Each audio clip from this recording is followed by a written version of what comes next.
Hello, welcome to Talking About Survivor. I'm Christiana Ellis. And I'm Mike Mateen, and we are a week, 8 days late. Yeah. Well, the world was just conspiring against us this time, with the last episode being right before I was. Yeah. So I was out of town from Thursday through Tuesday. And then last night I had a different podcast to record. So it was busy. I've been busy. I was also out of town and viewed your podcast from last night. So. Yeah. But we have now finally the Worlds Apart finale to talk about. Yay! And it ended the way I wanted. I know. How bizarre was that? That like after all of that, all our breakdowns leading into the finale were basically saying seems pretty much impossible for both Mike and Carolyn to both be in the final. So if either of them makes it, then that'll be okay, I guess, but probably won't. And we discussed the possibility of actually having Rodney, Sierra, and Will in the final three. Yeah, I was handicapping Rodney. Like that was who I think that's how we finished the last podcast. I was saying, as much as I don't want it, that looks like the most likely guy to win because it seemed like the most likely final three was him, Will, and Sierra, or and that he would be the one that would prevail, Yeah, I think he definitely would have won if it was those three. Yeah. He in the straw poll, he came close to Mike. Mm-hmm. He wasn't enough to win, but he was more close than Carolyn, which was surprising. Well, see, again, as we've talked about before, it's always a little hard to trust those straw polls too much because, are they being honest? Well, they don't even really know because we don't know how that final tribal council would have gone. We don't know how it would have gone down. Right. They've had 3 months to reflect, or whatever, 2 months to reflect. Yeah. So hard to know, but a lot easier to just do this than to actually. So, but at the same time, it's I expected Carolyn to get more votes than she did. I expected Will to get less votes than he did, but according to Rodney, he kept it real, so he gets one vote. Rodney was Rodney till the end, so. Well, I think it was also probably a case of he knew almost everybody else was voting for Mike, and so he didn't really matter, So I think he was maybe able to say, I'm going to make sure Will doesn't get 0 votes. Right. That's the thing that they leave out. You have to be a really into Survivor, and I'm not even into it as much to watch Ponderosa, but you have to know how that works to realize this kind of functions very similar to a real jury in that they are all together. They can discuss the merits. They can try to convince one another. So they all know coming into this where everybody's leaning. And if somebody, and I think there are some people who are truly like, I want to see what happens in the final tribal council. But all the other jury members know that's what they're waiting for. Mm-hmm. Well, and that's why we sometimes get what we saw with Jen this time of some jury members explicitly addressing the rest of the juries because they know what conversations they've been hearing for the last few days. Exactly. So, but it turned out so much greater than we could have expected. We were thankfully not put in the position of having to choose between Rodney, Will, and Sierra. Yes. So we started. How great is probably the two of the season ended up in, You're kind of cutting out a little bit there, but just the I think that the gist was how great that 2 of the best players ended up in the actual final. Yes. Yeah. After all that. Yeah. Right. Agreed. Yes. So yeah, it was a very satisfying final tribal council in that regard. Even though there was some weirdness, not just in some of the things that some people said being weird, because that kind of always happens, but like they didn't have opening statements or closing statements from the three. It was just the questions from the jury. Right, and I was going to ask you, do you think that's how it actually went down, or do you think they edited those out for time? Hard to say. I mean, I'm not sure why they wouldn't do it. And so it makes sense. It seems plausible that they would edit it out for time if they just thought that none of them were that interesting. But I I can't remember it ever being like that before. So I don't know. It was surprising I'm not really sure what the benefit was. I mean, either way, it's like whether they recorded them and just edited them out or decided not to do them. It's still kind of a strange decision either way. Here's kind of where I have no evidence to back my belief. This is just purely what I think happens. Shoot. Is that they do all of the things that are pretty standard all the time, and then choose whether or not, based on whatever else is going on, whether or not to include it. Mm-hmm. So, for example, I do believe that they probably went on a lighting of the torches, or whatever you call it. Mm-hmm. We didn't see that. I do believe they had an opening and a closing statement, but we didn't see that because there was enough good content throughout the rest of the episode that those things were less interesting. And it doesn't mean it was boring opening statements. It meant there was more interest in getting to that. Yeah. I think that seems likely. On no basis. I've not read anything that says that. That feels like, to me, what I want to believe happens is that they don't just randomly this season say, you know what, that torch lighting thing, we sometimes do it, we sometimes don't. Let's just not do it this time. Mm-hmm. Like, I believe they do it, and they're just like, you know what, don't. It's not that cool, Yeah, I mean, that makes the most sense for sure. Why would they handicap themselves by just not doing something and then wishing later that they had footage of this thing that they just decided not to do for some reason? Whereas the idea that it was maybe just not that interesting and they had other things they would rather use the runtime for, and so they just cut it, that makes more sense. But even still, it just is surprising in the sense that I can't remember any other time they've chosen to cut that before. Closing statements, yeah. Yeah, usually the final tribal council is like the highlight of the whole finale. They devote 40 minutes to it sometimes. They made a couple of interesting decisions in this whole piece, and that was one of them, was to really streamline the final tribal. I wouldn't say that not showing the torches was a big decision, because they do that and don't do that as necessary.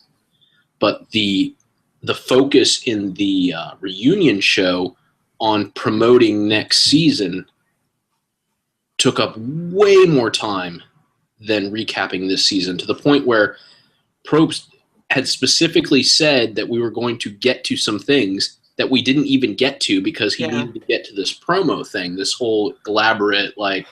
Well, I have feelings about how all that went down too, and I don't even mean just who they chose, but just the whole way that they decided to do that was just bizarre and forced Probst to break people's hearts on live TV. It was very strange, and it forced him to do that. There was some really awkward things in there, and it cut out all of the interesting things that we wanted to go. Not all of the interesting things that we wanted to go on this season. We did get to he at least prioritized, here are the 2 or 3 things we want to talk about. Mm-hmm. But we didn't get to talk about anything else. Like, we didn't get to talk about anything with Rodney, which he even said, hey, Rodney, I know we said we would get to you, but we got to go promo the next season. They did give him a birthday cake. What's that? They gave him a birthday. But they didn't get into the discussion about, whole, the women thing ended on Dan. Mm-hmm. Partly because Dan was incredibly combative. But we'll get to that. And they didn't talk about anything else. Like, I thought, how did they not put in the clip of what's her name saying one of the blue will win this season before they voted her out? I think they used it in the recap at the beginning of the finale episode, but yeah, they didn't return to it. No, I thought that would have been nice. Like she deserved that at least to be saying, "Hey, how do you feel about being right?" And she can be like, "I told you I was right," and that would have taken 2 minutes. I don't think we talked to anyone who wasn't in the final 7. Nope. Yeah. So it was a strange finale, and I think there were some serious missteps in the way they handled some of that stuff. I mean, Probst, I think, was great as always, and I can't imagine it was his idea to announce the second chances that way. No, I can't believe he was sitting around being like, you know what'll be really cool if I can walk around the aisles and just like, oh, hey, you there? Guess what? Tough. You don't get to go. Like, and you even there's that get to go. Well, I know, and there was even that moment where he was like, "This is harder than I thought it was going to be." It was like live TV. But yeah, so it was kind of a weird reunion show that I didn't mind so much some of the weirdness, just because some of it was good, and of course it was just following a finale episode that was so much better than I had anticipated that it was going to be. So on that note, let's go ahead and jump back to the beginning of that finale, where we start with the recap, and it's telling, even just in the words that they use to describe everybody. It's like describing Carolyn's game and Mike's game, and Sierra, who hasn't offended anybody on the jury, and Will, who does whatever he needs to do.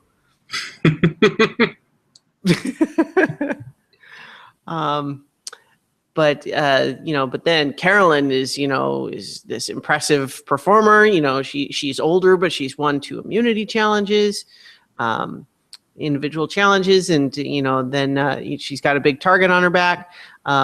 Rodney is kind of sometimes crazy, but he's also been pretty good at being in charge of a big alliance for a long time. And then Mike's big blunder, but been on this crazy winning streak since then. It's clear who the the 3 more interesting players of the 5 are. Yeah. And then of course, let's see.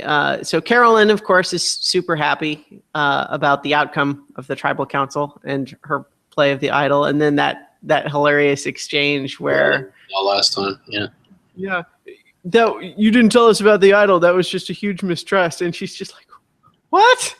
You all voted for me. I know. It's like and this idea of like, oh, they would have all just voted for Dan if she had told them, is like,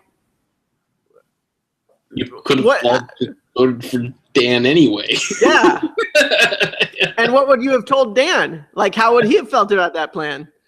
Like, he would have tried to, lobby you the other way, and you just didn't like that I surprised you and I'm still here when you intended for me to go. That's why you're mad. So don't pretend like I did something to betray a trust. You're just mad because you didn't get your way. That's all it is. It's exactly what it was. But of course, it's like, even after all of that, they all then immediately say, but we're all still on the same page that Mike needs to go if we can, right? Yeah, okay, yeah, definitely. Yeah. Boy, I think that's all we got before that first reward challenge, isn't it? Yeah, it just went right into that the loved one reward. Yeah. I was actually a little bit surprised that I hadn't realized that they hadn't done that yet. I mean, I guess sometimes they don't do it, but usually there's at least like a little video. Or they haven't done a video since they don't have the phone sponsor anymore, or haven't recently anyway. But in any case, they don't always do a loved one challenge, I suppose. But I hadn't realized. Yeah, I'm looking. I've got a little dog on camera in the background. Did you see it in your thing? Well, I can see my own screen, so I wasn't sure if she was going to go into her little dog bed there or not, but apparently not. She's scared of the wire, I think. All very exciting for the people only listening in audio. See, this is why you should watch the YouTube version or watch us live. In any case, the reward challenge is this whole very complicated puzzle and obstacles, and but of course the reward is family members, which is exciting. So we got Carolyn's husband, Mike's mom, Rodney's dad, and Rodney got a nice moment there where I wrote that down as in my notes. Like I liked that, you know. Mm-hmm. It was this this really genuine moment for him where just kind of like he had just had sort of this catharsis moment, and he just like he couldn't wait even a minute to just talk to his dad about it, like, because I don't know if he was actually thinking ahead in the sense of like, well, I might only get to talk to you for a few minutes, but just this idea that he just had to get it out right away just felt very genuine, and it was nice. It was nice to see. Yeah, especially because he awful like earlier in the season about how like his tattoo of his sister like helped him, like it was like a conversation starting point with chicks or something. He said something like that. He did, but it was kind of also paired with the deeper meaning for it, though, I think. I mean, he did talk about why he had it and that it was in honor of his sister who had died. And so I think he added as an afterthought that it was a way to to pick up girls. But right. I think he started with that. We already talked about that. I guess my point was that, he added that trite piece earlier on, and when he saw his dad, it was so genuine that he was like, hey, being here has made me finally at peace with this. And because he was like almost making jokes about it earlier, I feel like that was almost more deflection of the fact that it existed. Oh, yeah. It was still hurt, and this was his first real outpouring, and I thought it was really genuine, and I really liked that it happened because Rodney has put up such a front for so long. I think that it was nice to see that see him be a real person. Yeah. Well, and I think you're right in terms of like the jokes being probably kind of a deflection, because he definitely can imagine him coming from a culture where it's not quite okay for him to maybe start getting emotional in public. In terms of, sad, angry seems okay, but, and so it might be the sort of like, oh, I'm telling this story about this tattoo where I might actually start getting emotional, but that's the joke is kind of my judo flip to get the conversation upbeat again. Yep. So I don't have to actually expose too much of a soft underbelly here. But yeah, but at the same time, he jumped right into it with his dad, and that was, it felt spontaneous and really human. I really liked it. We also got Sierra's dad and Will's wife, and boy,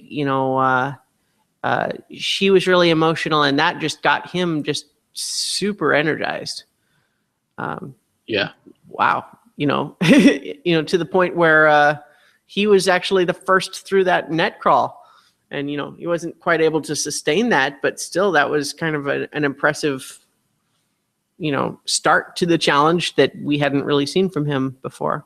Yeah. I mean, he really like snapped back into it, and it made me start to think, not that I never ever disagreed with you, but really confirmed what you were saying about like the things he was saying and doing and the way he was sort of distant, that he just wasn't all there. Because you could see when he snapped back into it, like he was better at the challenge. Like he was still not physically capable of performing the challenge at a high level just because he's not.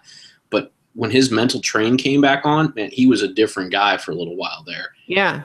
And it comes back later, but I feel like he wanted to say what you thought he would say in the reunion show, which is, look, I was just out of it, and these are not things I would say. Mm-hmm. But it felt like he didn't want to use that as an excuse, because he even said, hey, being hungry, being tired is no excuse. Mm-hmm. I shouldn't have said these things, but it made it come off as a worse apology. I wish he had said, so. It was unfortunate because he struck me as a little too defensive and afraid to be vulnerable on live TV. Yeah. That's kind of how I read him in the reunion show. Exactly. I didn't believe the things he was saying in the reunion show. Mm-hmm. I didn't believe that's how he really thought. I believe that after seeing this and after seeing that, I believe that you were right in that when he really thinks about it himself, like, he does not like what he saw of himself, but he doesn't know how to present that on live TV. And so his way of, he sort of was really defensive. And then he got into this, well, I don't care what anybody thinks. I only care what you think and that I'm sorry for you. I think that was his way of saying, like, I don't like what I did. Well, and I think, like, he also, it might be tied into his wife seems to be getting his back by basically just trying to deny that he really did anything that bad. Like at one point where she was trying to yell up to the stage and they kind of awkwardly cut briefly to her and then back away again. It seemed like what she was trying to say is he never treats anyone like that. Never. But I was kind of thinking, yeah, except that he did. That's what we're talking about, because we all saw it on the show. Right. I just feel like, yeah, I agree. That whole thing made me agree with what you predicted would happen, even though it didn't happen the way that you predicted. I feel like inside, that's how he and his wife both felt. And it just didn't come out right, because she weren't, that's what she was trying to say is that he would, like, in normal life, he would never do that. That this situation put him into a spot where he acted in a way that I've never seen. And that was, and that was a little bit uncomfortable for us. Mm-hmm. But that's not how the discussion went down. It was just, it was odd. But again, there was a lot of really odd moments in all of this. Well, it's like, it's definitely worth pointing out that even though it's not completely an excuse, anyone who's being too harsh about some of the stuff being said on the show need to say, if you have ever snapped at anybody because you had to work through lunch, then try to put this into perspective a little bit. Yeah, I'm trying not to chastise him by any means. Yeah, I just feel like he just couldn't. He just wasn't in a good forum to get to the conclusion that he wanted. Yeah, it was a tough. It was a tough environment to have any kind of a genuine conversation.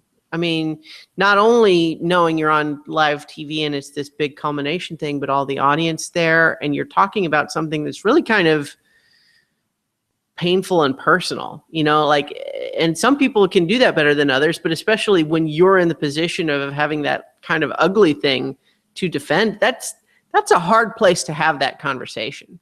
It is, especially because as we talked about on an earlier episode, like, this stuff is so front and center right now. Mm-hmm. With like we talked about, the NFL has relaunched this conversation on a national level, and now you're like the guy who is being seen as the enemy of this. That's really hard to deal with, number one, and really hard to have a conversation about on live TV. Yeah. Now that said, that Probst went after them also. Like, he pulled no punches. Well, I'm glad he did, because I think it's important to kind of examine both halves of that conversation, right? One is to say, we have to be able to put ourselves in their shoes a little bit and realize how hard that is, that they're, all this stuff that they're doing. Like the effects of the exertion and the lack of food and all of that stuff is not insignificant. And we really have to try to put that in perspective. But we also have to say there are a lot of people who are also in that same situation and don't say awful things. This is very true. So I think it's fair to consider both sides of that. Mm-hmm. Anyway, well, I think Probst summed it up perfectly when he said, "You know what, Dan? I want to give you all the benefit of the doubt, but at some point, I have to defend the show in which I work on." Mm-hmm. And he said that's exactly why he had to go after him, because this was becoming such a conversation. Mm-hmm. Probst had to take that line. I feel like he had Mm-hmm. to. This is not something we tolerate. Just because we made you hungry and tired doesn't mean you get to say that stuff. Yeah. Say it like that, but he laid that out. Especially when it becomes a conversation about facts in which he is actually wrong. Yes. You know, it's one thing to talk subjectivity of the edit and whether or not they gave him a mean person's edit as opposed to a nice guy edit. And it's fair to have that conversation, but some of it where he's talking, like some of it, as we saw with that footage, the raw footage, Dan's version was just wrong. And I think it's also probably 100% true that he was really just misremembering it. I don't think he was lying. Yeah. I think he just, it's like, imagine trying to, like, I think everyone's been in that situation where you're just having kind of an idle conversation and maybe you accidentally say something that pisses someone off and you didn't really mean to, but then challenged on it later. Can you remember every single bit of context that led up to that? Especially if you've kind of been trying to defend it to yourself since then. It's like, so I believe him that he misremembered it as opposed to making it up, because why it would be dumb to make it up because they could so easily prove him wrong. Well, yeah, I mean, and your point, like, you just reminded me of something that I won't get into, like, we shouldn't get into now, but it reminded me of what is so interesting about the podcast Serial. Yeah. Have you listened to that? Oh, yeah, yeah. Oh, yeah. Which is all that, you know, it's all based on that. That's where all the doubt is like, no one seems to be remembering anything correctly, but is it because they're lying or because they just don't remember an insignificant day to them? Yeah, yeah. That's the most interesting part of the whole thing, you know? Well, right. Yeah. I mean, like, let's say May 6th. It was just a couple of weeks ago. What did you do on May 6th? I'd have to really think about it. I can't off the top of my head. Is like, what, let's see. That was a Wednesday. Off the top of my head, I have no idea. I would have to like check my emails and stuff. Right. I'd have to go look at some other sort of evidence. Like I could say, well, that was 3 days before my birthday, which actually makes it harder to remember because I remember what I did on the 8th and the 9th, the day before and the day of my birthday. Mm-hmm. So the 6th is rather insignificant to me, you know? Yeah. But I agree. It feels like a whole other conversation we could have. But the truth is that memory is much more malleable and subjective than we typically think of it as. And so that's all just to say that I believe that Dan was sincere in just he misremembered how it went. And so he wasn't intentionally being dishonest. Yep. And he owned up to it too, that like, you know, I mean, he didn't try to defend that, well, that's not the real raw footage or something like that. You know, I think I once he saw it, there was probably a little bit of like, oh, well, okay, I can't. Clearly I misremembered. So, but yeah, I think it was, I was glad that not only did Probst push on that a little bit, but also bringing up, just asking the question of like, do you think it's possible that even if you don't have these like hateful feelings in your heart, is it possible that you just don't have a very good idea of how you come across to people? Yeah. I'm glad that he asked that question, even though we didn't really get any kind of a solid answer to that. I mean, because he kind of said no, except that makes no sense. Like, because he, I mean, he seems to try to get back into why people are wrong to think that he comes across that way. Yeah. Anyway, not that it's a problem for us to be jumping all over the place, but let's get back to the that challenge. We got Will first through the net crawl, but then he's just had a rough time with the balance beams carrying the little they had the stacked tiles. Is that what they were doing on the the little spatula? And so Mike just basically dominates that one, once it's past that initial step. But it was interesting that so the reward was that his mom got to come back to camp, but also the advantage in the next challenge, which was cool. But just interesting that they didn't do the whole thing of making him pick like one other person who could have their family member too. Mm-hmm. Especially because they could have easily done that and then still had Mike be the only one who gets the advantage or something. Right. I wonder why they, I don't know. It was interesting. It worked out fine, though. I thought it was cool that, Yeah, I didn't have any problem with it necessarily. It was, again, just it's kind of an observation that they didn't do something that is, we feel like they usually do in this kind of situation. But there was a lot of that these episodes. Yeah, that's true. That's true. And I suppose, at the same time, just kind of continuing to mix it up, and not doing it the same way every time is part of how they keep the show fresh. Yep. So in any case, everyone seems to be getting along reasonably well while they're hanging out there at camp. But then he pulls her aside to basically say, yeah, everybody actually hates me. So so we need to go figure out this advantage. Yeah. I felt so bad for her that she thought she did so poorly because the thing is, I think both from our perspective, even before the challenge actually happens, but certainly then, it is still a huge advantage, even if they didn't get all the way to the end in the practice. Yeah, the practice, you don't have to be successful. You just need to know, you need to get through all the growing pains of operating under that. Like, what just do the medallions feel like? Yeah. What does it feel like? What happens when you miss something? Yeah. Mm-hmm.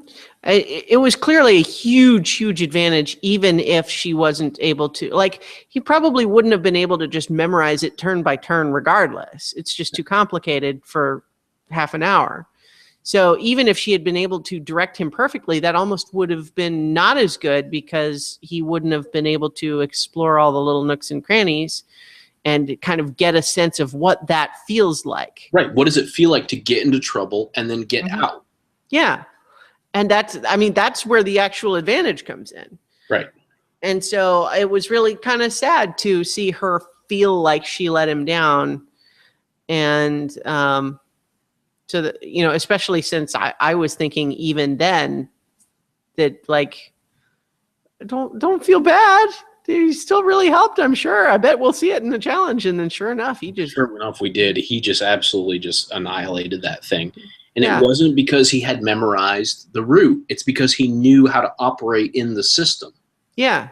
He knew what the little signposts felt like and how to go in the direction that it's pointing and approximately what the shapes of the maze are and where they have the little stand that has medallions on it, like where that is in the physical space of the corner of the maze. Right. So how to kind of find that. Yeah.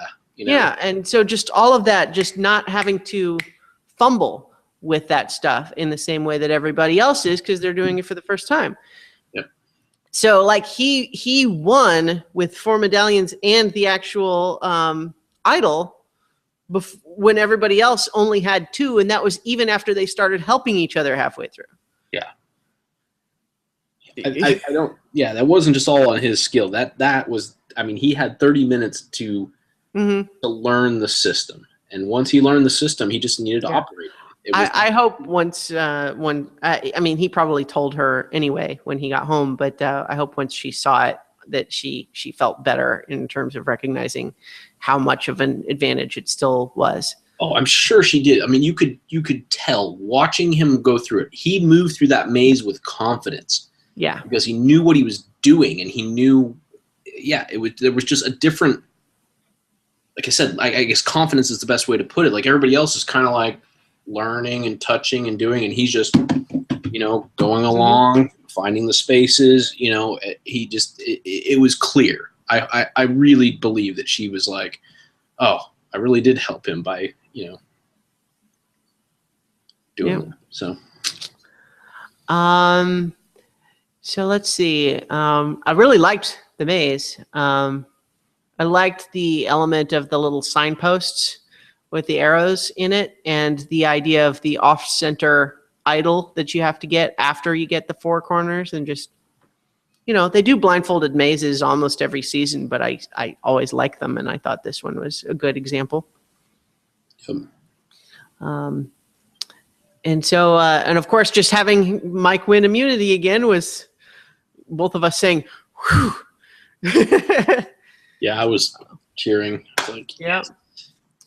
And so, of course, with Mike immune, they're all discussing who to target instead. And of course, it's Carolyn's first vote in a long time where she doesn't have an idol. And so that's her got to be feeling like, okay, well, she's the obvious next target. They did just try to get her out the last time. But so she has bonded with Mike, though. And this, I think, is an element of, even though she didn't win, she only got one vote. I think we have to applaud her play in the way she did bond with Mike, because that's the only reason she ended up in the finals, right? Because if she hadn't had that connection with Mike, it never would have gone that way. And so that's, I think, an excellent example of, gameplay from her, that she'd managed to make that connection. Which, the whole time we saw it developing,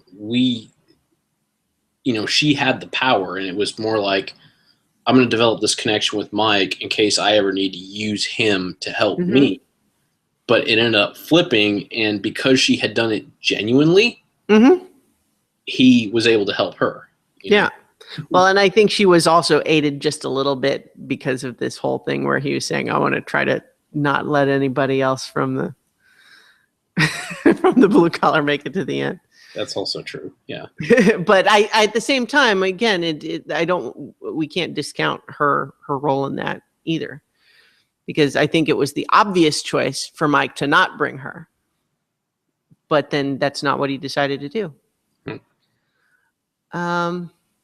So Mike, Sierra, and Carolyn talk between them about going with Will versus Rodney. And I couldn't help but think, even at that time, that seemed like, is that really even a question?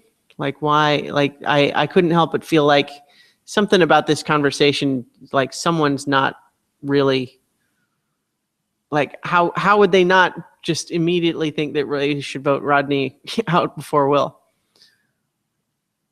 Yeah. Just because no one liked Will. I think, and it's also, I think, my note here is that Sierra and Carolyn genuinely scared, Mike expressing that he doesn't know if he can trust them. And I think that's maybe part of what it was, is that, like, Mike continuing to win has everybody else really starting to feel like, oh my God, it's really coming down to the wire now. What are we going to do? And so actually that ties into something that happens during that next tribal council that I didn't understand at the time, but then figured out, which we'll come to in a moment. But so in any case, Carolyn and Sierra both agree that they are going to vote for Rodney and agree to a final three with Mike. And there's no indication at that time if any of them are, not being honest with that. Except, of course, that Mike then also goes over to Rodney and basically says, well, the girls are targeting you, so who would you want to get out? Yeah,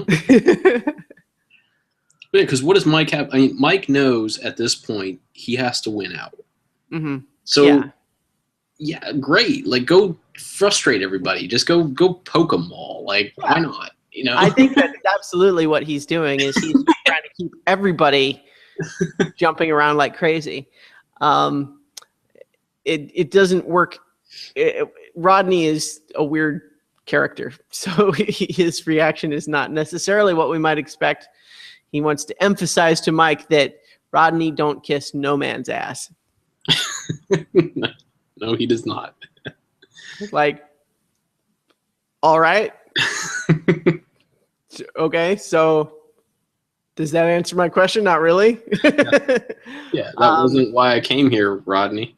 Yeah. So Rodney decides to tell Mike the truth that Sierra and Carolyn would both beat him, and that's why he should bring Will and Rodney instead. Mike does volunteer that at that point, saying that Sierra has been the closest to beating him in some of the challenges, which I think is ultimately why Mike went the way he did in the voting, is he was trying to eliminate strongest challenge competition, with the exception maybe of Carolyn, because, you know, he had connected with Carolyn, didn't want to vote her out. Because Sierra had been close, but Carolyn actually won some. Sierra had been the closest, though, in the ones getting towards the end. I mean, but yeah, somewhere in there, that's what he weighed out, you know. Yeah. So. In any case, Rodney offers himself and Will to vote Sierra, and then goes to talk to Will, who seems to not be on the same page. No. He really wants Sierra out? That's what he told me. But Will just, I'm not, Will kind of came and went a little bit. I agree that he seemed to check back in sporadically over the course of the finale, but this was one of the low ebbs again, where it just really seemed like he had just decided that he didn't have to work with Mike no matter what, even when it stopped making any sense for him to believe that he could get away with that. Yeah, he was very stubborn about that because, well, I think, you know, and I've seen this, it's going to be a weird connection, but I've seen this in like some of the business people I've dealt with who like overwork themselves. Mm-hmm. Is that when you can tell when they're tired because they start like repeating phrases or start like giving advice that they do the same all the time. And that's kind of what this felt like, is like he's so tired that all he can default to is like, I hate Mike, Mike's the enemy, and he just can't think past that. Mm-hmm. You know, and I've definitely seen that, not at this level, obviously, but that's just a thing I've noticed with people, is that sometimes it's like a way of resting your mind, is to go into some train of thought that is just so easy. You know, I think you're right. You know, I think you're right. I think that's kind of what it was. But so in any case, we got a nice exchange just even coming into the tribal council, because, you know, the jury comes out and Mike gives Dan a big grin and Dan looks disgusted, and Mike's grin kind of turns to a grimace on screen, just like, like, oh, you're still mad. Oh, you really beat me. Yeah. Yeah. I actually really liked the building narrative to that, just given how it all turned out in the end. Yep. They didn't actually bro hug, but it was as close as I feel like I was pretty much.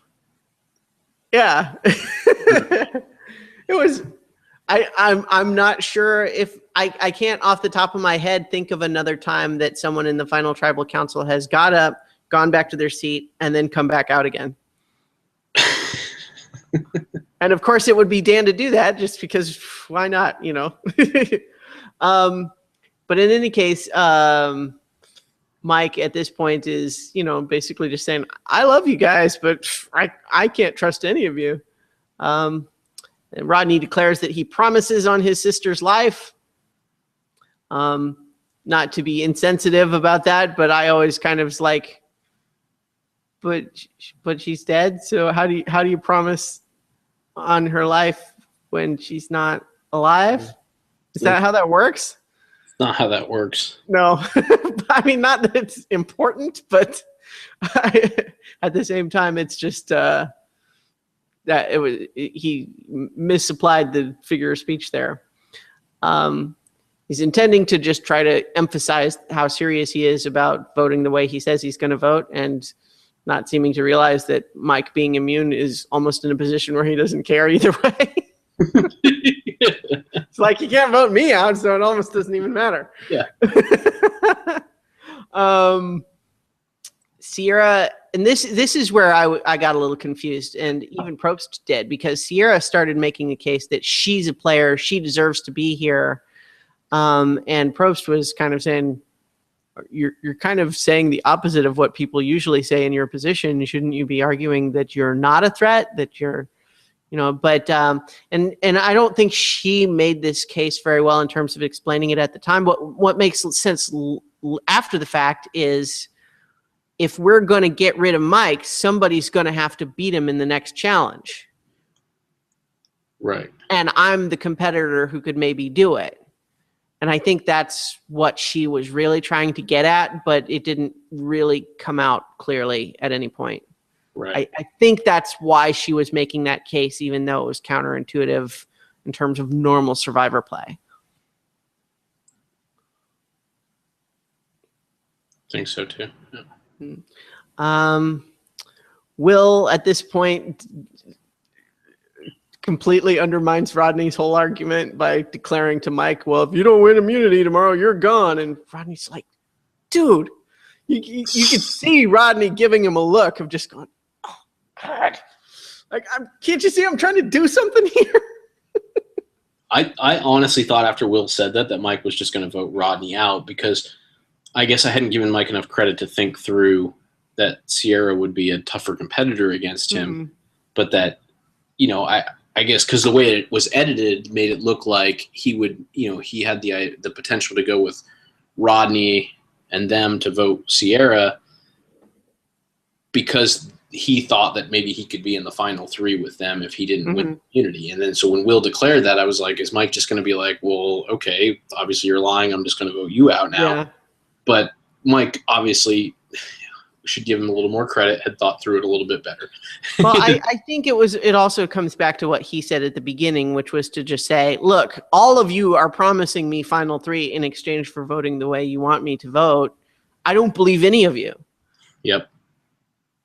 And so my decision is going to be based on who do I think has the greatest potential to prevent me from winning the last immunity challenge. Yep.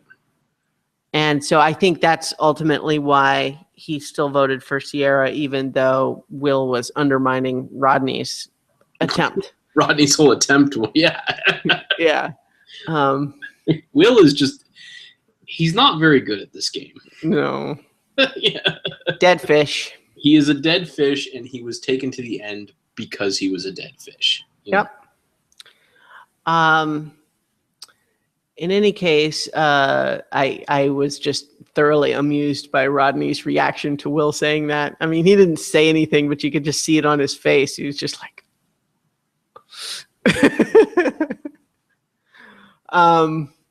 so in any case, Sierra goes out, and we cut to Dan saying, wow, which I couldn't help but think that's Dan trying to get on TV. You know what I mean? Like, I hadn't thought that, but that makes a ton of sense. Well, I wouldn't put it past Dan to have, all of his hemming and hawing and hitting his head on the desk when he's making his final vote. I think all of that was to get a few extra seconds on TV too, because he knows what clips they're going to show on the finale. Yeah, he does. In any case, it's hard to know, because sometimes that's the nature of these shows, is that it starts to blend those things. You know what I mean? Like, which is the cynical self-aggrandizement, and which is that's just how they're actually acting. In any case, yes, Sierra goes out. And then I don't think we even get anything before the next challenge. Nope. But can we have a restroom break before we get to the next challenge? We can. So an hour. All right. That'll be quick. All right. So, hey everybody, how you doing? This is vamping during the restroom break on KTAS Radio, talking about Survivor all day, every day, except for when we're not. And I'm just rambling random stuff right now that is maybe partially coherent, but not very substantive, because I'm really tired right now and I have notes to cover the episode itself. But these sorts of vampy little bits, I'm really just kind of letting my mouth run as though there's anything interesting to say at all, when there's really not, because it's all just a matter of making small talk to fill the empty space while Mike is in the bathroom. And so I'm just sitting here thinking I had a great time at Balticon, which was, of course, why I was out of town over the weekend. And it was a super rewarding experience. Got to see a lot of people that I only get to see in person once or twice a year. Got to hang out, party, be on panels, lots of fun, and just, be around people who are inspiring and exciting to be around. And then, of course, now I'm home, and I think, thankfully, I've avoided the con crud, although I'm still just kind of tired because I didn't get a lot of sleep over the weekend, and I've been busy since. So I'm still tired. I've not really had any time to catch up on sleep, and now Mike is back, so I can thankfully stop doing this. Welcome back. Thank you. Were you listening to me all through there? I could hear you just rambling on, but I didn't hear exactly. That's all I was doing. I didn't have anything important to say there. Anyway, so on to the next challenge. Yeah, we got right into it. So a water slide, although it seemed like a water semi-slide, because if you could see occasionally that the streams of water did not coat the entire surface of that slide.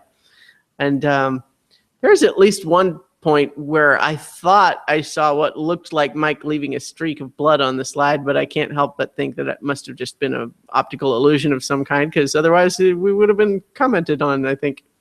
Yeah, I didn't see that. I think, but yeah, certainly I couldn't help but think that's not a water slide like you would see at your normal pool. It seems like it would probably be less fun to, I don't know, but it just, certainly the water was not all along the whole slide. It was like just in a couple of streaks along it. Right. Of course, they slid down it just fine. So, but of course, the water slide and obstacle course and the lighthouse puzzle. Lighthouses, because why not? It's cool. It's a shape that you can tell when it's done. And then Mike takes an early lead, but of course, this is one of those where the puzzle is hard enough at the end that it's really intended to have everybody working on the puzzle at the end, no matter how much of a lead anyone has going into it. But even still, this is one of those challenges that just looked so hard with all the stairs. And one of the things they said in their post-episode interviews is that they had completely run out of food. So like the last 3 days, they had nothing before this challenge. Wow. Right? I feel like that challenge would be a workout, even if you were just completely fully hydrated and well rested. Yeah, and rested. Yep. Yeah. So I think that's why we got a couple of the shots of them sagging up the stairs and breathing hard, because it looked really hard. But Carolyn was not too far behind, but still Mike leading going into the puzzle. And let's see.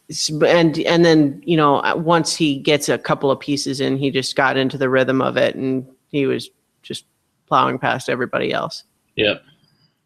And so Mike wins and ties for the most individual immunity wins with 5. That's pretty impressive. I did not look up who he shares the record with. Probably Ozzy's up there. Yeah, I can't remember. I think there's a couple of other people who have done that many. But in any case, Will was really exhausted, but at the same time in oddly good and coherent spirits, even having not won, maybe just because it was the last one, Mm-hmm. And I couldn't help. So he's clearly just excited, and Rodney sort of gives him that, like, you're the you're a better man than when you walked in, Will says, "Oh, I've never been tested like this. It just shows me you have to give it your all no matter what." And that was all really pretty good. But then, like, I think when he asked if he could put the necklace on Mike, that was when I started saying, "Wait a minute. Is this just you trying to get Mike to not vote you out?" Yes. Given how mean you've been to him all this time, and now he's won immunity again. And so at that point, I kind of switch flipped, and I was just like, "Oh, see, I don't feel like I know if I can believe any of the other stuff you just said." But at least he was paying attention, you know, like it was like, even if it felt insincere, at least it was gameplay. Yeah, at least finally. Yeah. And then so Mike talks about feeling like he can breathe for the first time in 38 days, and the return, of course, of the happy dance. I love the happy dance. The happy dance I is love great. that you said it. It's good. You know what we do? We do the happy dance. We do the happy dance.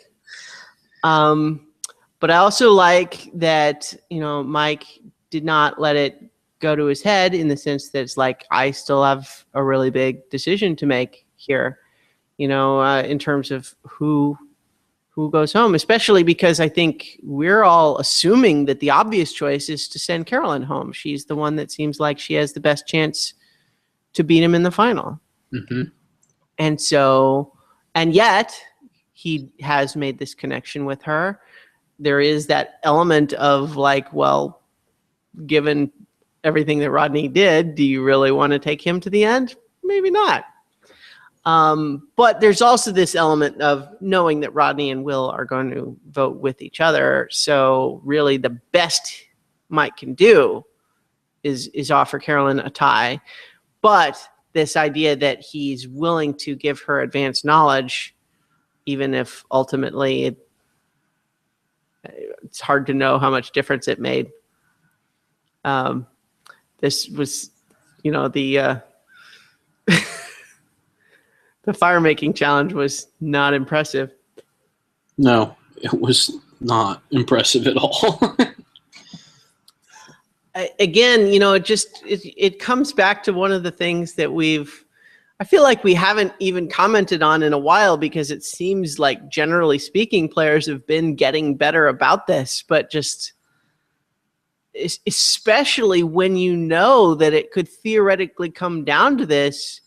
You're spending how much time out there on the island, and you don't, like, at least once just, I mean, how much time are you spending just sitting around when you could just play around and practice making fire? You know, volunteer to take the fire tending duties for a couple of days and just practice, even if you don't already know how to do it. Yeah, like I think that's a great addition to what we've always talked about, which is, why would you go on here without learning how to do it? Mm-hmm. But let's say you didn't. Mm-hmm. You've got 40 days to learn. Yeah. What are you doing? Nothing. Well, you're not doing anything else. And especially, you know, it's one thing to say that they probably do their best to keep the fire going, so they're not restarting it every day, but they probably have to restart it periodically.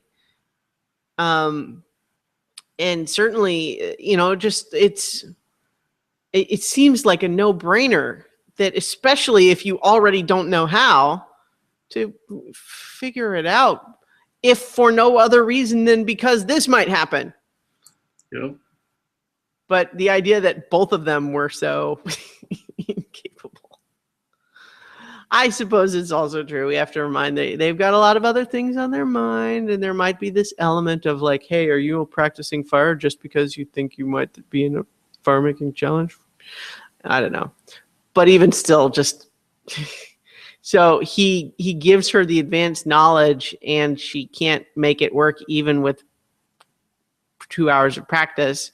And so she's not thrilled and she's upset, but at the same time, I couldn't help, like, I understand, like, so this close to the end, especially when it's not looking good, I can understand her getting emotional, but to some extent, I kind of wanted to just say, Carolyn, this is your only shot. There's no point in lamenting that it's come down to this. This, I mean, this is your best option right now.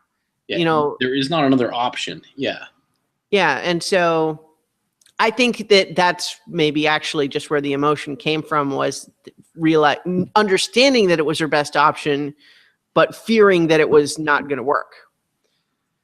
Right. But at the same, and so in that sense, maybe she was just wanting to express that feeling rather than trying to look for some other option, because I just don't think there were any. Like, I mean, the only other option would have been to convince either Will or Rodney to vote against the other, and that just didn't seem likely to happen. Especially since it was, it was already kind of a huge stroke of luck that Mike was even willing to give you the opportunity to do the tiebreaker challenge. Right, because he could have easily just gone with those two, and yeah. It's certainly the path of least resistance for him to just vote with them. Yeah. In any case, though, Mike remains non-committal to Rodney, but not quite agreeing that, oh yeah, it'll definitely be Carolyn, but also knowing that, he's immune. He doesn't have to, and this is the last time. It's like, I'm allowed to be as non-committal as I want. There's no problem for me. Yeah. And honestly, given that, Rodney doesn't have much excuse for not practicing fire himself. You know what I mean? Like, he couldn't. He certainly knew that it was possible that that Mike might do this, and that it would come down to that. He could have tried practicing. He certainly. Carolyn got a few hours of advance notice, but Rodney has no more excuse than Carolyn does of not having learned in all this time. That's also true. Yeah. Yeah. But in any case, Rodney, I think maybe didn't, because he seemed just very sure. Well, of course, Mike's going to vote for Carolyn. Why wouldn't he? That would make no sense. And so he seemed really confident that that's what was going to happen. But then this is also where we have Mike saying he would rather lose to Carolyn than be the one who took two goats to the end and won. And my comment there is, really? I would rather win. I see where you're coming from, Mike. But I think that if you brought Carolyn and she beat you, you would not be glad that you made that decision. Maybe he would, or maybe he would convince himself that he was. He would have to, in order to not hate himself forever. Of course, I think he, unlike Carolyn, which was unfortunate for her, I think Mike was probably a guarantee to have gotten the second chance if he hadn't won and been ineligible as a result. Hmm? Yeah. So that means someone who actually did get to go got to go because Mike won. So that's interesting to think about, but I don't know if they'll ever release the actual totals. Sorry. Gesundheit. But in any case, so I couldn't help but raise an eyebrow a little bit at him saying that. I think he was playing a little bit emotionally there, because the element of both having made a connection with Carolyn and also not wanting Rodney to get to the end. I think both of those things, were emotional reasons, not strategic ones. And he was trying to strategically justify that decision. I think that's what that was happening there. And honestly, it worked out okay. So I don't want to browbeat him too much. But honestly, I think the safer bet would have been to take Rodney, despite the poll results. I don't know. It's hard to know. She only ended up getting one vote, but I think there's also, it's a different contrast between Mike and Carolyn than it would have been between Mike and Rodney. You know what I mean? Yeah. I don't know. I certainly, going into it, I would have thought that taking Rodney was the safer bet. But in any case, Mike does follow through, makes it a tie.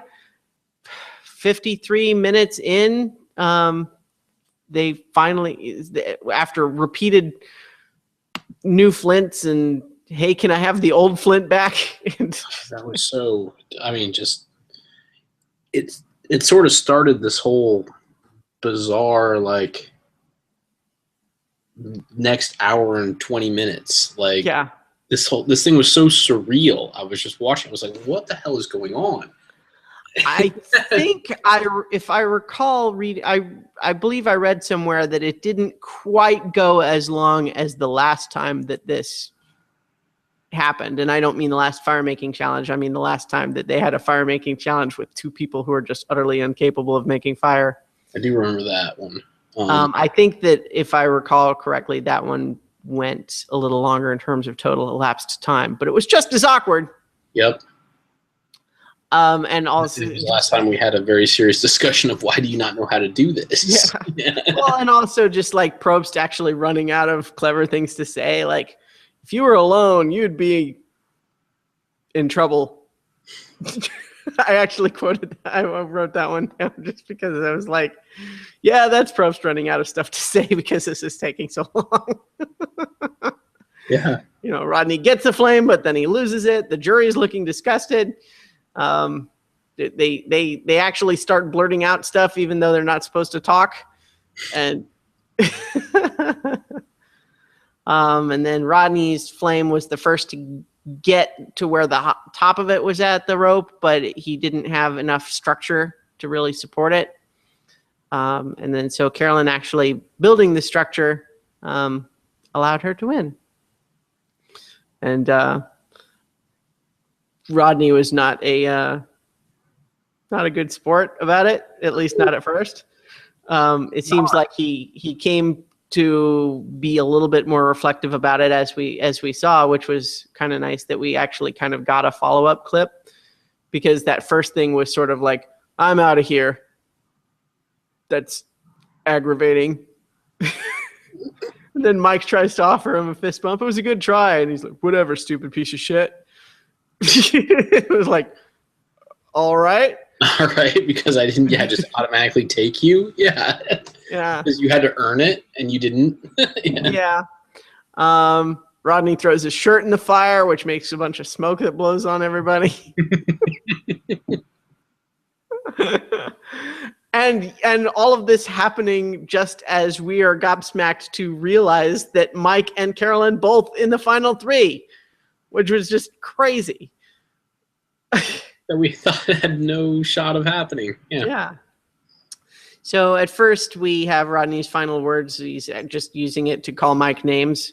So it was kind of nice that they gave him a few minutes to cool down and then another shot. Talking more at that point about finding peace with the troubles he came on the show to escape. And it certainly seems like it, based on what little we talked to him in the finale, that, he's not angry and bitter about it in the same way that he was at first, even though I'm sure he still would have preferred that he got there. I think in interviews he has said that he's still, regardless of whatever the poll is, he thinks he would have won if we went to the end, which in some ways almost defeats his whole argument that Mike was stupid for not bringing him. You know what I mean? So it's like, if he actually thinks he would have won, then that by definition means that Mike made the right decision. Made the correct decision. Yeah. Well, he was disappointed. We get it, right? We understand what was happening there. And to be fair, he did play a hell of a game. Just at some point, you got to win something. You have to. And he never did. And he made it a hell of a long way without winning. Yeah. Yeah. So on the last morning, they see a whale leap, and there's this whole weird moment that feels a little bit forced to me, but maybe it really happened, but it was certainly awkward of them having to say, we've been here all this time, and then that happens on the final morning. It's like a sign or something, and it's like, really? It was, that's what I was saying, is that fire-making challenge just launched me into like an hour and 20 minutes of just surrealism. Like, I wasn't 100% sure I knew what the fuck was going on for like a while. And I'm not joking. Like, I actually went back. This is the first time I've gone back and rewatched like that whole piece of it, starting from that fire making challenge. I've seen it twice. because it's so bizarre that I wasn't Mm-hmm. 100% sure what the hell happened. Like, and this isn't one of the most bizarre things, but it's just there's a series of these things where it's just Mm-hmm. like, what? Yeah. Because they do that, and then it's like there's no torch thing, there's no opening comments, like you're just sort of like lurched right into the defense, like in the Right. questions. Well, we see the final three hugging and saying "love you guys," and we're thinking, what? Since when? Yeah. And then also just like Will can hardly even make excuses for his game. This is still before the actual tribal council, but just like he's walking on the beach and just saying he played the way he had to play. Okay.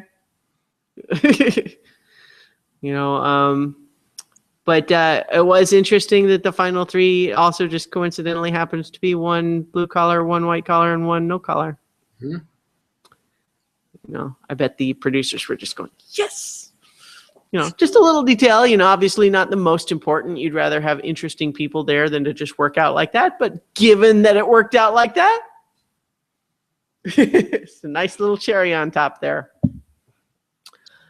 But yeah, the no opening statements, just it started it felt like we started off on this weird note of like, oh, we're going already. Okay, sorry, I wasn't quite ready.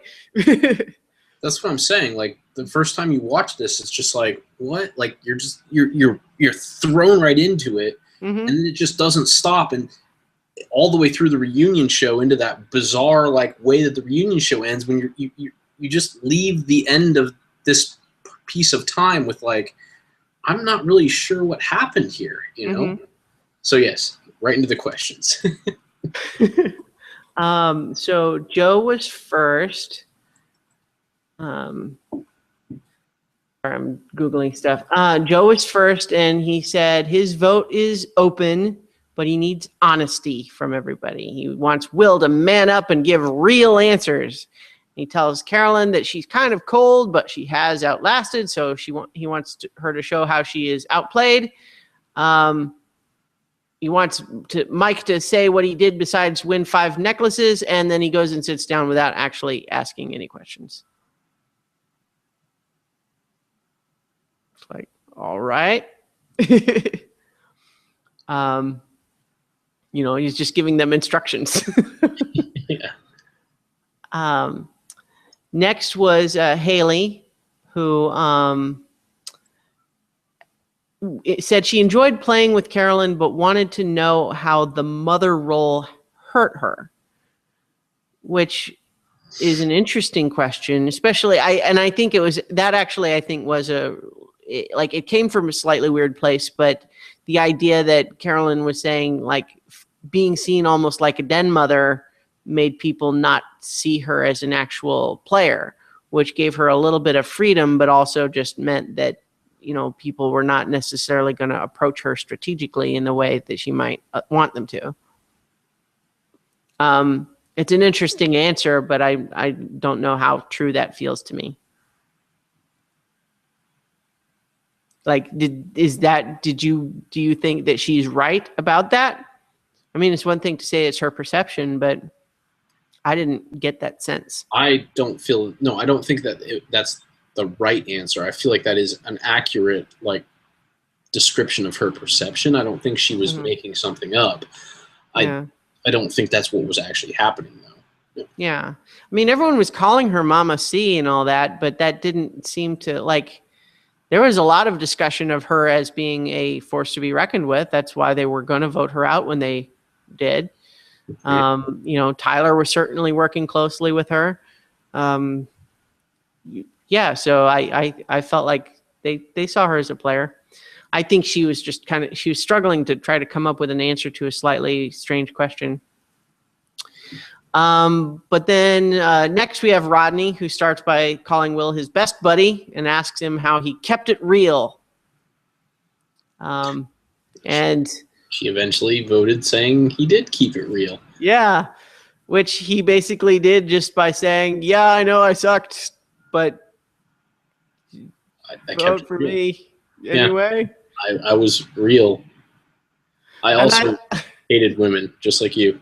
Well, I thought it was so funny where he started to say, well, and I think I formed a good relationship with everyone on the jury. And then you just see Shireen go. And he's like, well, except maybe Shireen. And she's like, that was so funny. I mean, he was just being rude at that point. Like, yeah, I laughed at her reactions there because we actually cut to her with both of those reactions.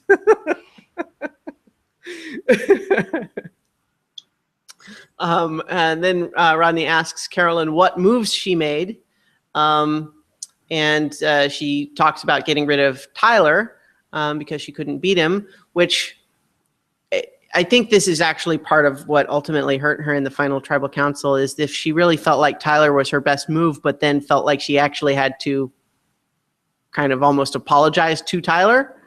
Like at some point it kind of undercuts the only move that she's really pointing to as why she was a good strategic player. I felt like she had other stuff that she could have mentioned. She hid a fucking idol from everyone. Yeah. And used it at exactly the right time. Yeah. And used it at the right time. Like that's a pretty powerful move. Yeah, she was stealthy. She was under the radar in a lot of ways, but always active. Didn't they say that she was the only one who was on the right side of every single vote? Yeah. I was on the right side of every single vote. The only person who knew I had an idol, I got rid of just before I had to use my idol. Yeah. And I think at exactly the time when I got voted out or would have been voted out. Like, those are pretty strong moves. I think focusing just on Tyler was maybe a mistake. I think she had other things that she could have pointed to, because that one was a little bit undercut when she actually had kind of, it wasn't backtracking, but she kind of had to get emotional with that move with Tyler. You know what I mean? And so I think if that's her big centerpiece for why her game was good, that it kind of undercuts that a little bit. But she does talk about Mike was supposed to be her contingency plan, but then she needed it and was able to use it. And here she is at the end when nobody thought she would be. Yeah. So that was good, at least. Rodney had no questions for Mike.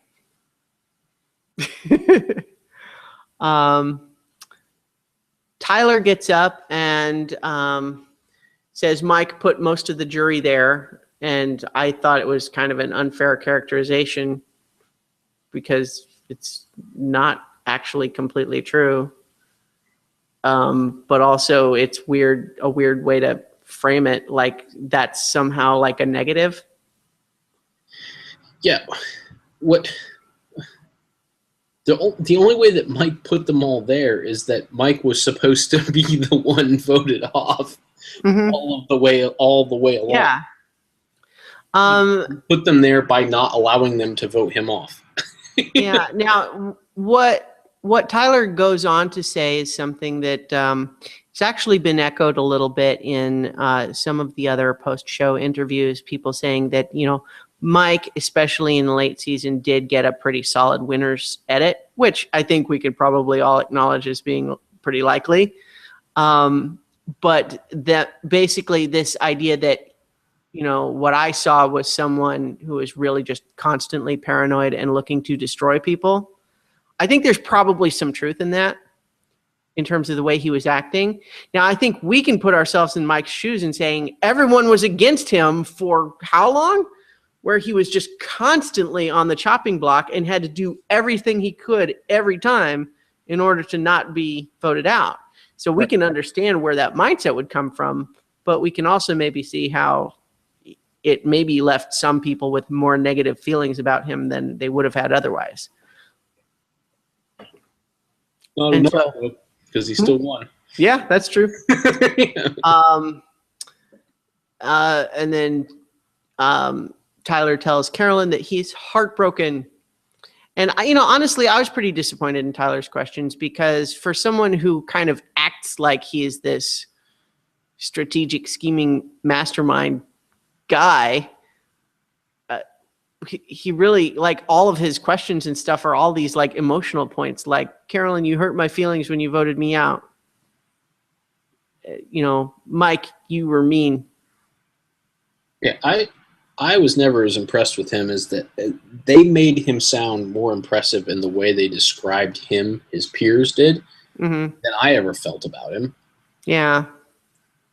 I felt like he was like that guy at work that you can't trust, that runs around and just tells everybody all the information. That doesn't make you strategic. That makes you a pain in the ass and annoying and emotional and insecure and all those things. I didn't like him.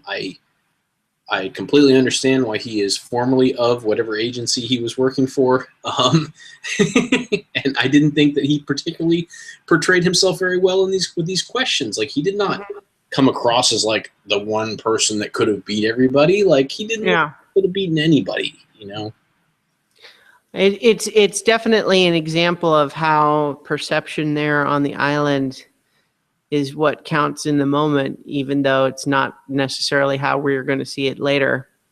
And so, the idea that Carolyn felt like she had to get rid of him because he was a threat at the time, I think we can understand why she might have felt that way, even if, we see the whole picture and it's not as impressive. Well, and honestly, for Carolyn at the time, he probably was. Well, because he could tell about her idol. Right, because he's so quick to just throw out information. This was the only piece of information he hadn't given away. And how long is that going to last, Because the second he starts feeling a little, you're going to go.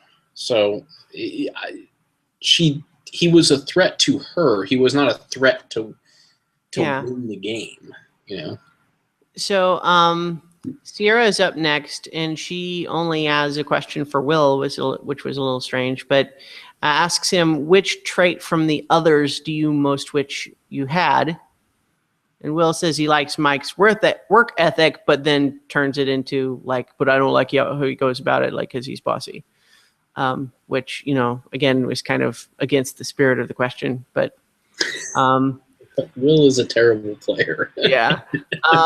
He says he likes how Carolyn took time to analyze things before putting them into motion, which again, it's it was not a very thoughtful answer, but why not? I mean, I don't think it was a question really intended to draw out the inner depths of Will. It was weird. I don't know what Sierra wanted to accomplish with that. It's pretty clear what Jen wanted to accomplish, though. She pulls the Spencer card, just immediately says, "I have no qualms with any of you on the final panel there. I'm going to address the jury." And so she says, and I have the quote here: "Half of you are the most bitter people I've ever known in my life, and angry at people who played better than you. You are so mad at Mike for playing. You were all against him, and he did what he had to. Demands that they prove that they are super." This wasn't quote anymore, but I left my quote marks on it. But she basically just says, "You claim that you're super fans? Well, prove it and vote for the person who deserved it." And I thought that was great, and it was extra great when Dan had to go next and specifically says, "Oh man, I have to follow that," especially because we can't help but think Dan is exactly who she's talking to. That's exactly who she's talking to. That's the super fan who hates Mike for outplaying him. Yeah. Yeah, and I think at that point he's maybe struggling because I don't know if he maybe was trying to change up what he had been planning to say because he didn't want to follow that whole argument. He's saying, Mike, just winning immunity doesn't win. You didn't care about the jury, and now you have to. And I thought that was a little weird because I think when he says you didn't care about the jury, it's still kind of all about you hurt my feelings and I've never forgiven you for it. That's what it sounded like. Yeah. And that's it. And he was going to sit down and I'm thinking that, and I literally wrote, "That's it?" ? I thought he was going to be the worst. I wrote, God, I hate Dan. He's the worst. But then but Mike says, like, well, I want to say one thing to Dan, and he says, like, you know, the auction was his biggest regret, and he apologizes publicly. You know, it's just like, it's my biggest regret that drove a wedge between us that I was unable to repair. And then Dan wants to go back up, and he says, like, that is the most genuine thing you've said to me since the auction.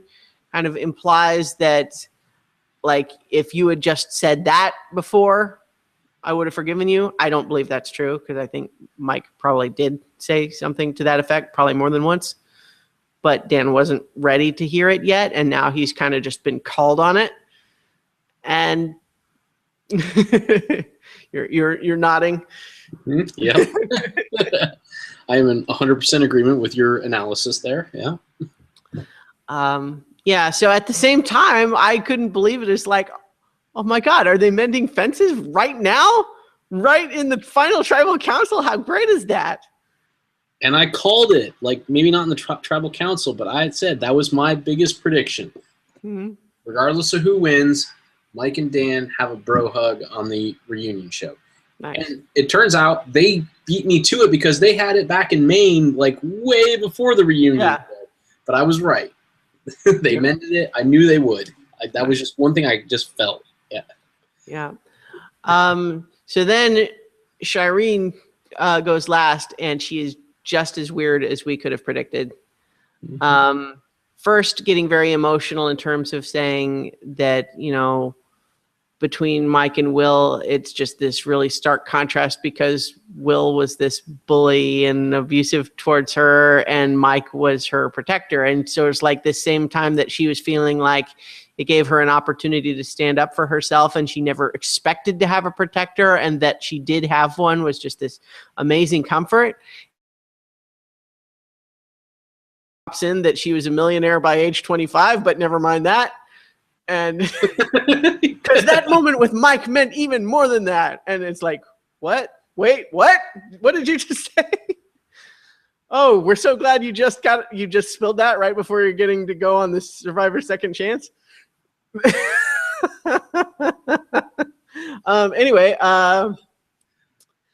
but then pulling that back and saying, but forget all of that, because I'm still going to vote for who played the best. And so I'm going to do a thing that someone else did on a different season and make animal analogies, except that I'm going to forget to have them make any sense in relation to each other. Because she's talking about, of course, Sue Hawk, who in her final speech in the original season of Survivor, for anyone who's not aware of this clip, you could probably look it up. It's it's classic by now, but she equated the two people in the final, because it was only two back then, to one being a snake and one being a rat. And then finished it with this whole, let it be the way nature intended and let the snake eat the rat, which was her explanation for why she was voting for Richard Hatch, who she had made the snake in this analogy. But in Shireen's analogy, it was a howler monkey and a stingray, which we can kind of see where she's coming from in terms of adapting that to each person. But you can't finish with let it be the way that nature intended. And who wins, the howler monkey or the stingray? I don't know the answer to that one. I don't know. Apparently the howler monkey? I guess. So it was just like, we get where she's saying, oh, Mike is the howler monkey. He's aggressive and he throws his poop on you and whatever she said. I don't even remember. Whereas Carolyn is, the hidden but deadly stingray. And she was the one that pointed out on the winning side of every vote, which is something Carolyn really should have said for herself earlier. But, at least it came up. But again, just her actually wanting to try to tie it all together like that original Sue Hawk thing, but having set up an analogy that just didn't work that way at all was weird. But of course, this is also where we got Will being the dead fish. And ordinarily I would be critical in the sense of saying like that's meaner than necessary, but of course this was a pretty extreme case, and so I'm willing to cut her slack in that regard. You know what I mean?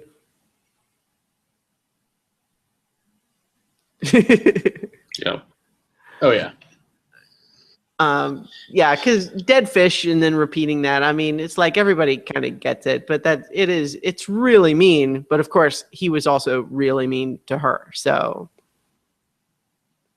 but yeah, thanks, Shireen, for that.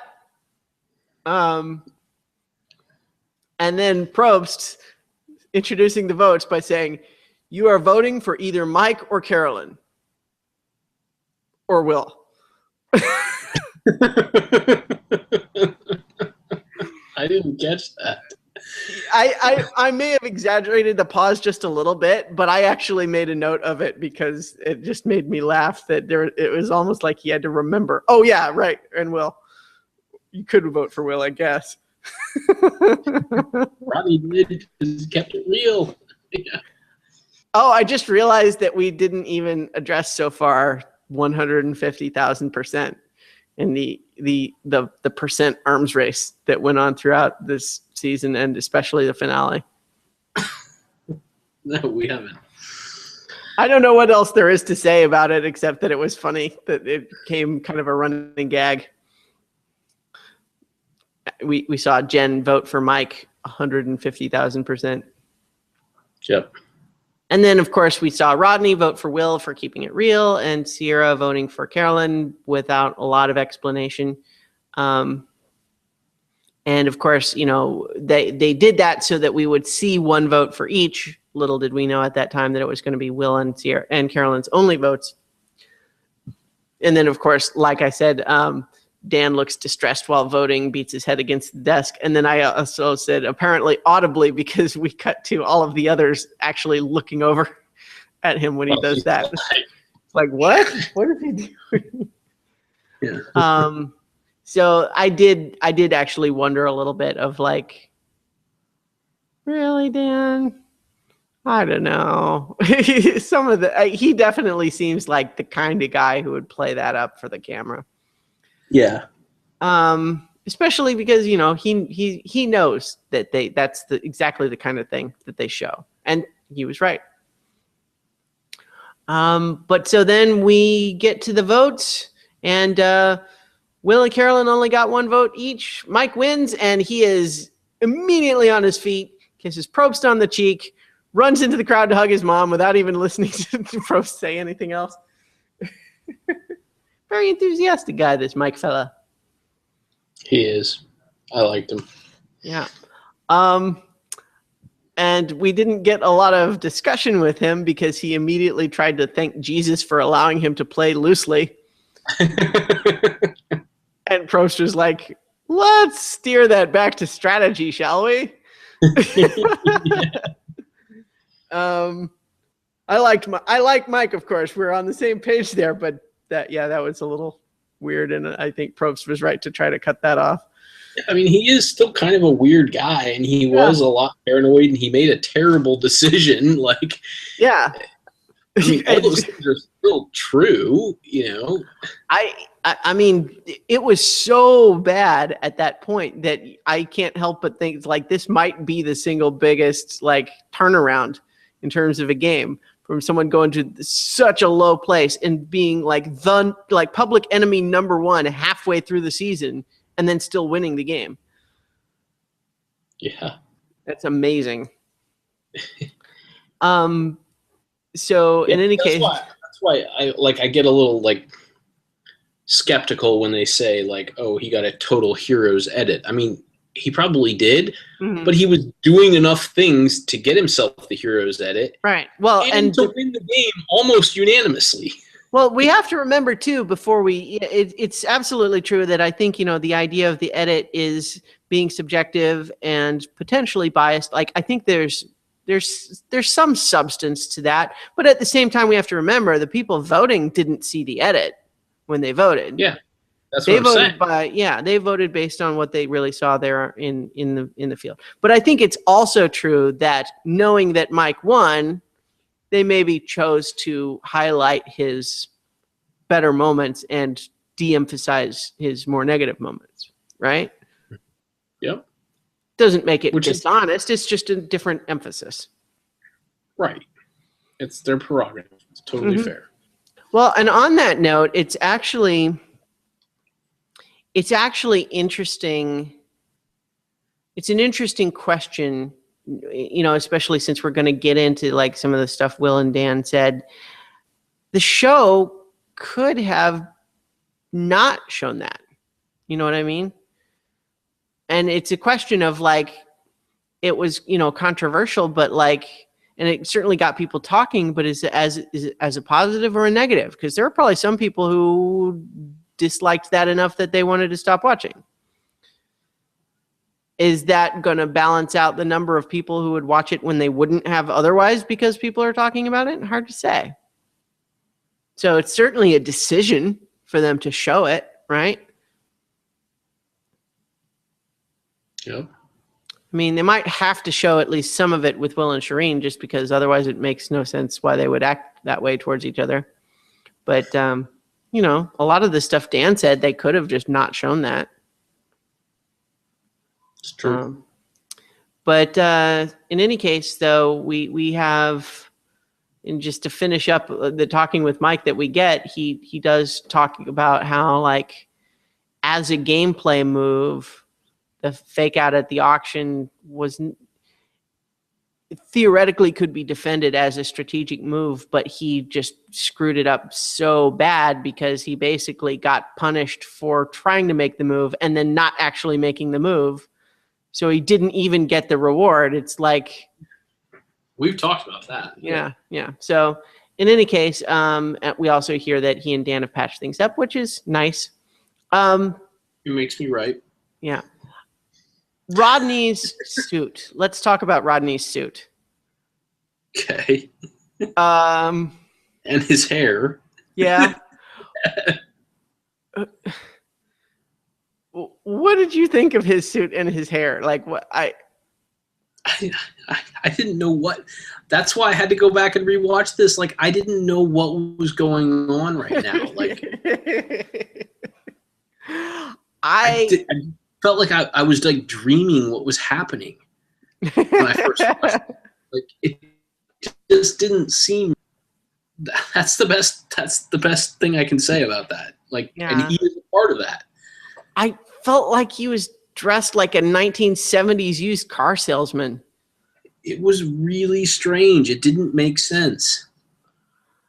I mean, everyone seemed to be really complimenting him, but at the same time, I couldn't help but thinking, like, if he asked me what I thought of his suit and I was on the spot, I would say, it really makes a statement. Yes. Can I go now? Yeah, and what are you like? What is the hair thing? Like, your hair looked fine. Like, you looked fine with short hair. Now you've got this weird thing. You've like gelled your forehead. Like, I didn't get it at all. Yeah, it definitely made me think of the line from Firefly about Jane's weird hat of like, man wears a hat like that, he doesn't care what anybody thinks of him.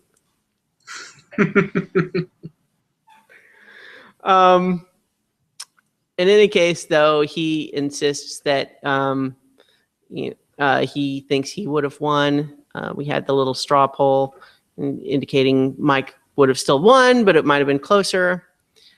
Carolyn expected to get more votes, but she's still proud of her game. Honestly, I'm surprised she didn't get more votes. But then there's some talk of how popular a player Joe was, and I think it is actually does really say something that he kind of endured in the consciousness as a cool player, despite he really was eliminated a while ago. Yep. So, and then we got a highlight reel of Rodney's best lines without getting into the more negative stuff. And then I think it was after a commercial, we cut to a highlight reel of Dan's controversial lines. Yep.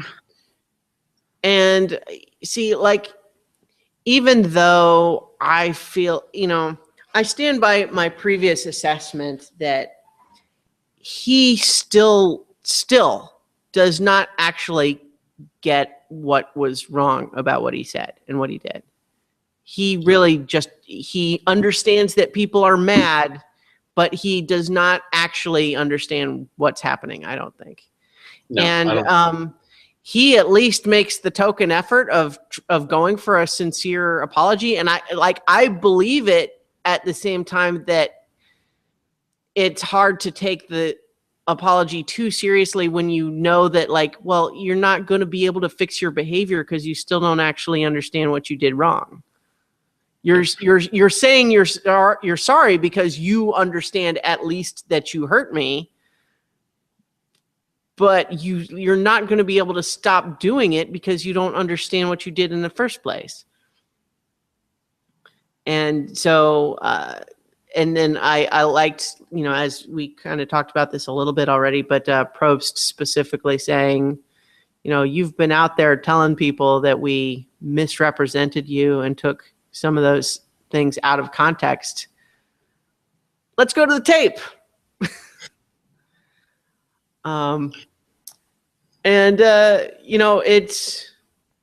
It's interesting, actually, just because I honestly had not thought that joke, like, I think we talked about it back when that happened in that episode, and I think our takeaway was that Rodney was overreacting. At least that's how I felt about it. Mm-hmm. Now, I mean, it's not like a nice thing to say, but it also did not feel so out of bounds. It really kind of like it felt kind of like the kind of joke that guys might say to each other while screwing around. And then, but Rodney's got this whole, Jersey guy, my mother was a saint thing going. But so like that particular, it felt like Dan sort of blurted it out oddly. Yeah. Rodney took offense, and then they both entrenched themselves. Mm-hmm. For whatever reason. Like, Dan decided he was gonna just like not give in to what he had said and apologize, and Rodney decided he was gonna get super upset about it. Mm-hmm. And it definitely blew out of proportion. Rodney was part of that. Yeah. So I felt like that particular joke was not nearly as big a deal, except that, of course, Dan had specifically said it was out of context. But I wonder, too, if it's possible that there were maybe other people other than us who were actually more upset about that one than we were. And so maybe he was partly reacting to people being critical of that bit. Or I wonder if it was also just like he's thrashing about trying to figure out why people are mad at him, and he jumps to the conclusion that it must have been that one. Yeah, I mean, I thought Probst was pretty hard on him about the one that I thought was the most, I think you and I both agreed, the whole fact that, like, I just wish someone would slap that woman. Mm-hmm. I felt that was one of the most insensitive ones he said. Yeah, well, especially because, him trying to say, well, if I had known... It's not about that. History. Yeah, and I liked that Probst kind of said that. It's like, well, so it would have been okay to say that if there's no number two. Yeah.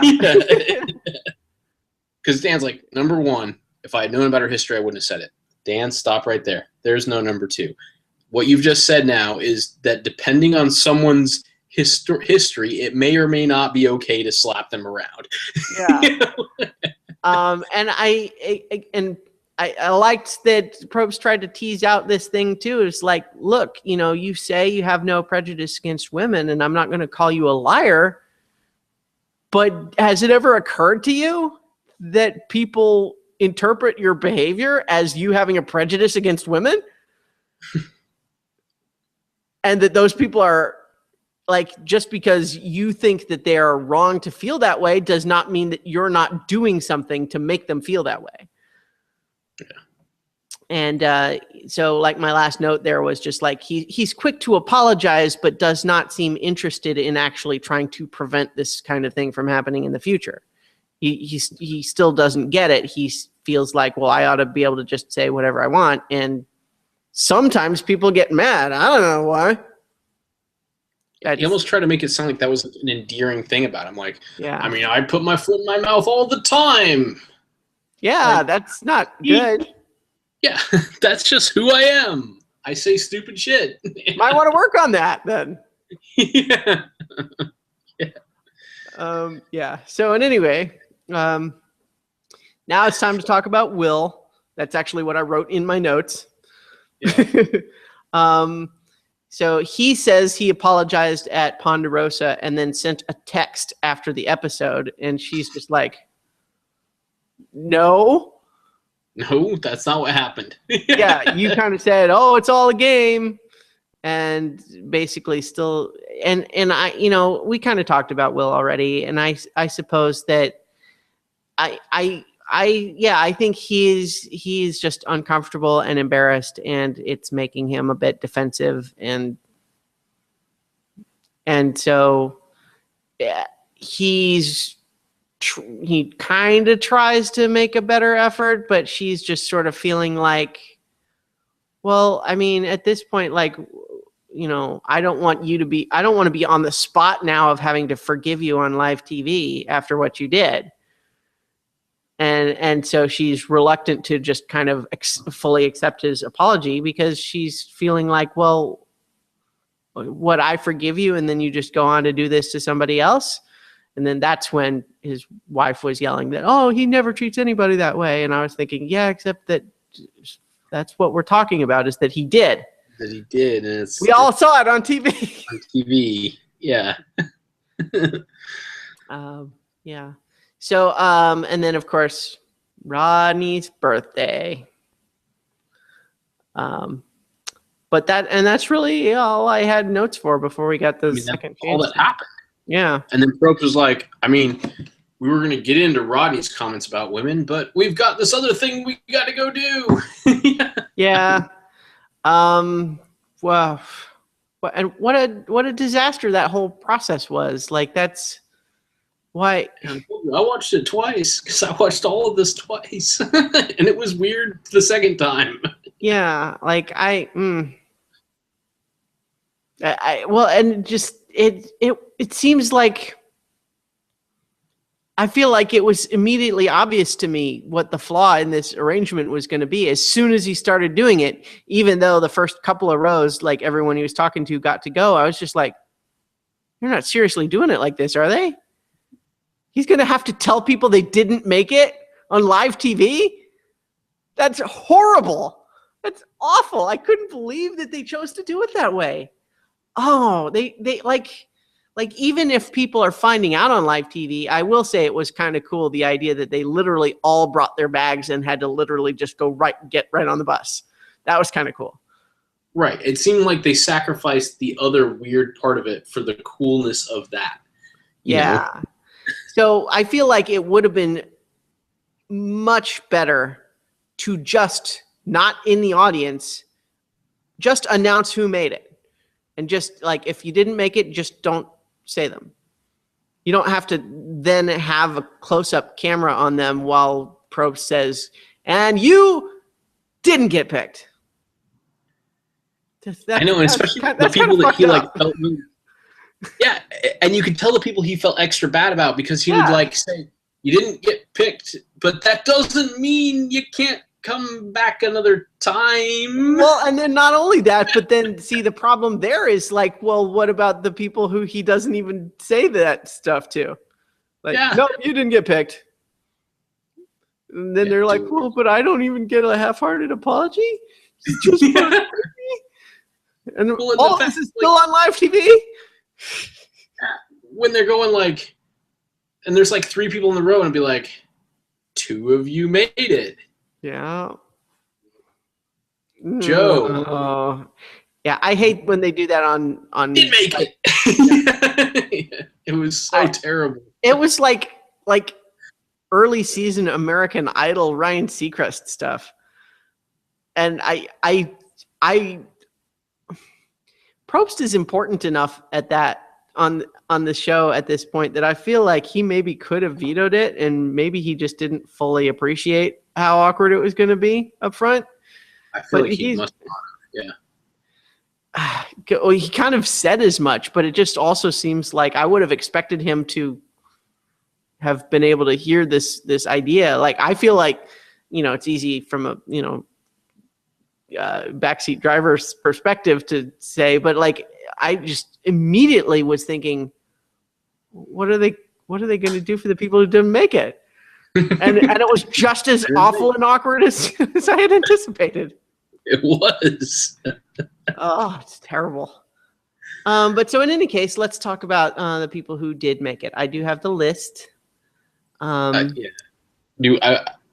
We don't want to talk about it like too in depth because we'll do that. I'll just go down the list, and we can maybe we can call out any people we have specific feelings about, without necessarily doing all the research. We'll go more into depth with the research when in preparation for next season. Yep.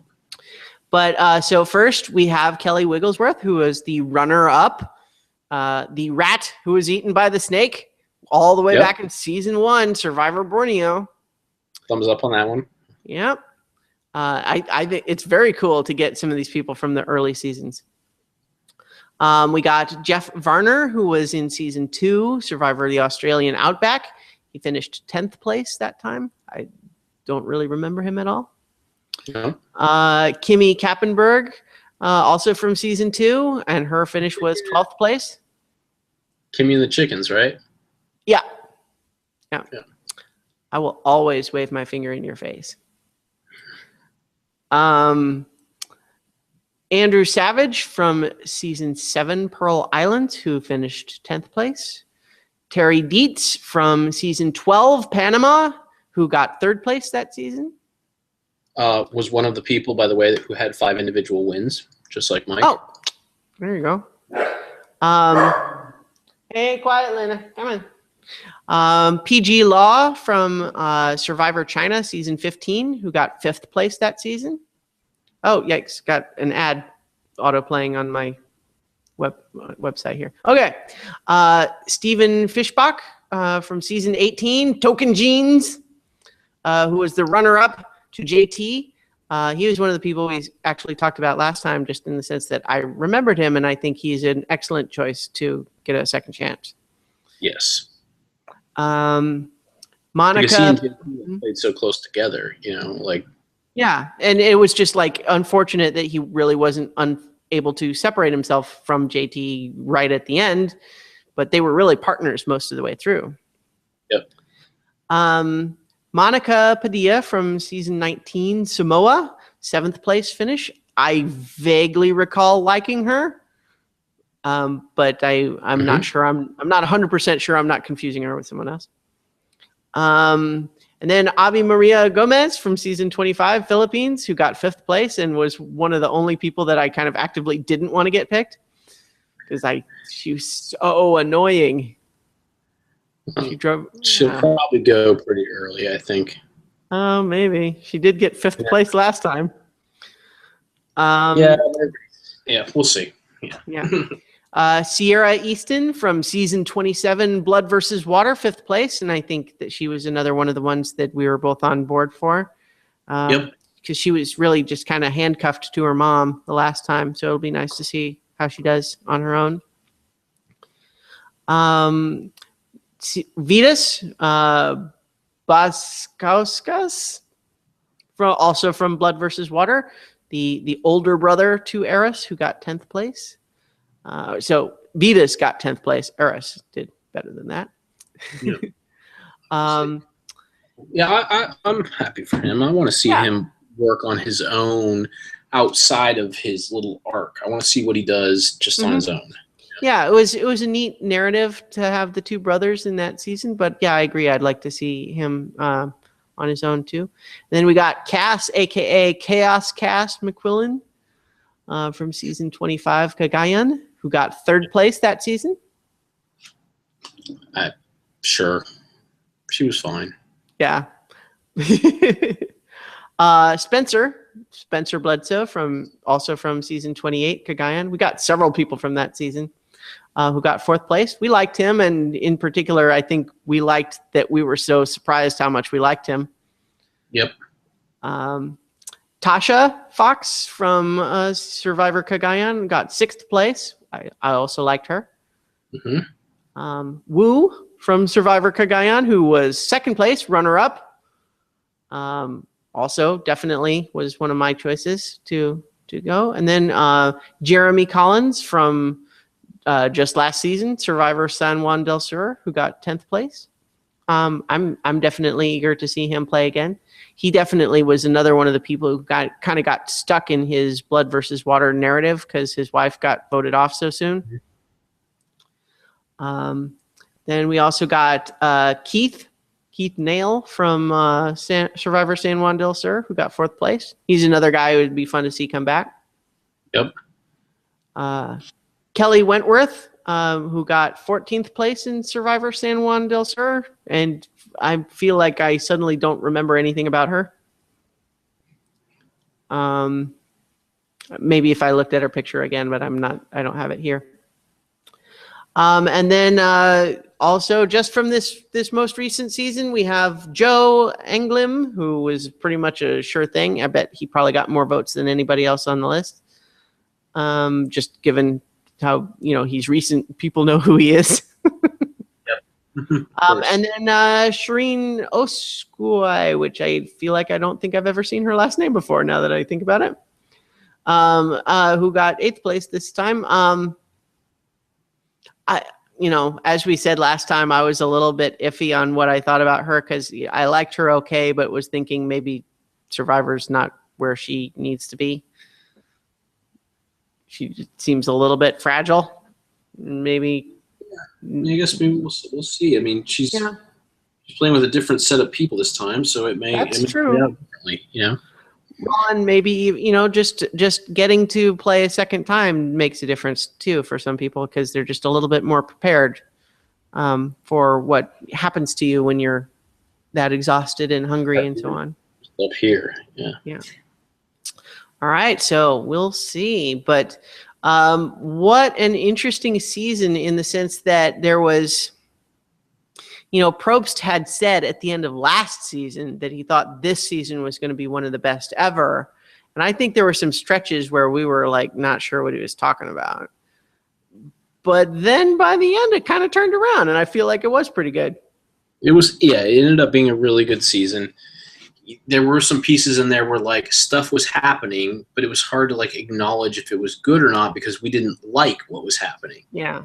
And that almost made the narrative of when the stuff we liked started to happen and kept coming so much more powerful. So yeah, they gave some hero edits and they did some things, but you know what? They played to what actually happened and they played it up very well. So the edits were great and it made it a fun overall. Looking back, it was a fun season because it was a story you always talk about, if there's no challenge to the hero, then there's no story. If there's no difficulty, you have no story. If nobody wants to read a book where the guy starts out as doing a really good job and finishes doing a really good job.